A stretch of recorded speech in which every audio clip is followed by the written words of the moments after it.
We'll tell you how CM Punk's injury changed Raw in just a moment. Plus, a WWE star undergoes surgery, and an NXT star is possibly getting a call-up after a Royal Rumble appearance. It's all in the Cultaholic Wrestling news right now. The road to WrestleMania is paved with good intention, and it was looking good.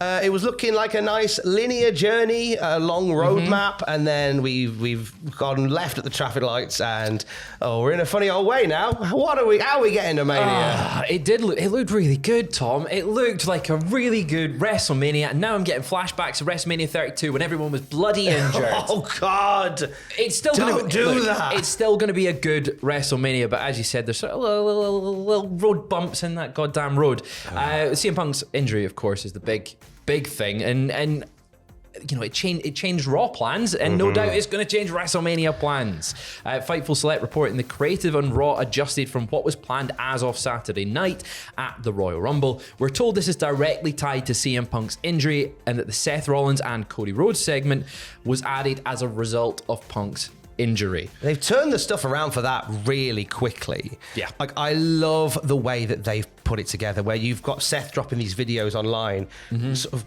canvassing to get Cody to challenge him for the championship, for his championship. Do you want to be a Hulk Hogan, or do you want to be a Dusty Rhodes? Dusty Rhodes and the Ric Flair, and he's going, I'm the man. You've got to beat the man to be the man that you claim you are, Cody.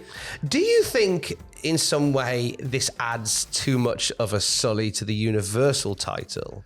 That's me just playing devil's avocado. As in I don't terms necessarily of where think what it. Seth being like, that title means nothing. Yeah, it's a fine line between love and a waste of time. I think it's fine line. a nice line they're playing at the moment, and I understand you're playing the devil's advocate on that one, but I think that everyone sort of, the question is the world heavyweight title mean anything? If you've got this champion, as Seth acknowledges, it was only made because Roman wasn't around. Yeah. He wasn't here to defend that belt. So I think it's more, instead of making it seem like the Universal title is lesser, it's making the world title to be like, Cody's going, okay, I will consider that as an option, rather than him disregarding it immediately like he did on Saturday night at the Rumble and pointed up at Roman's box and went, you. I wonder whether, like, obviously Raw was rewritten with Punk's triceps injury taken into account, whether we would have seen Seth doing that. Well, obviously we wouldn't have done, because this segment was added very late. Yeah. It depends how much they would have pushed that idea. I feel like we would have still had a little bit of a tease where you've got Seth being like, hey Cody, you're writing off this title, but this is just as important as the other one. But obviously that story we would have seen was maybe Punk desperate to get that opportunity, and maybe Punk's the one that's like, Cody, you're disrespecting this world title. You know, I've held the other one. He wants this one. It's, you know, I'm glad they were able to change the creative. I think we're still getting Cody Reigns. We're still getting him to finish the story, but right now it's a nice little tweak to the story. Little side story to the story that's finishing. Top marks to Drew McIntyre, by the way, who attacked CM Punk on Raw on his injured triceps, and then just became a meme lord in the process. Has just had so much fun with this. My favourite was the other day, or it might have even been yesterday, when he dropped the workout video where he reminded us the importance of never skipping triceps day, and then a gratuitous close-up of his perfectly working triceps. And it's like, the wink in the camera, and the sort of like, oh, come on. Drew is the best heel right now in WWE for what his character is. He's managed to turn around from being just like, it's Drew McIntyre, but he's kind of a tweener, to being like, oh my God, he attacked CM Punk's injured tricep, and now he's a meme lord. It's so good. Yeah, it's great. So he looks to possibly benefit the most from all of this, because it's looking like a Drew Seth match would be a really nice fit for WrestleMania. Yeah, I mean, it's the match that immediately flew to my mind when I heard Punk was injured. It's either Drew or Sammy, or a combination of both. But Drew makes the most sense, and Drew makes the most sense to beat Rollins at WrestleMania right now. It really does. Another person who's benefited from circumstance as of late, Bron Breakker. He was, according to reports, he replaced Brock Lesnar in the Royal Rumble, almost beat for beat.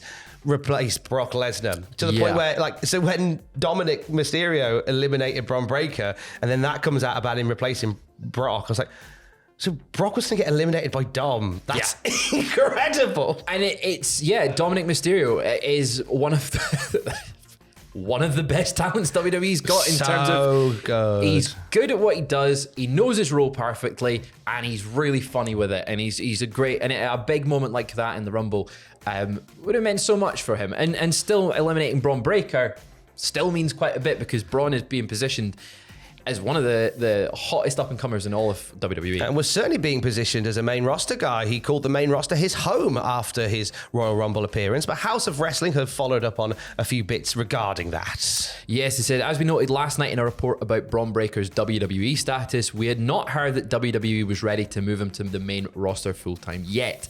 One WWE source did compliment Breakker on cutting a hell of a promo after the WWE Royal Rumble about how the main roster was now his home. Now, me and Jack did discuss sort of like little bits about how Bron Breakker could be going into the main roster yesterday, and we discussed the fact that maybe this is the thing, that this is the catalyst for him going. But obviously, House of Wrestling being there, they're not quite sure if it's time yet, and he still has little bits to do in NXT. It feels like the more as the days go on, it feels like Bron just kind of went into business for himself and went, yeah, I'm main roster now, and everyone's gone, oh wait, no, you're not.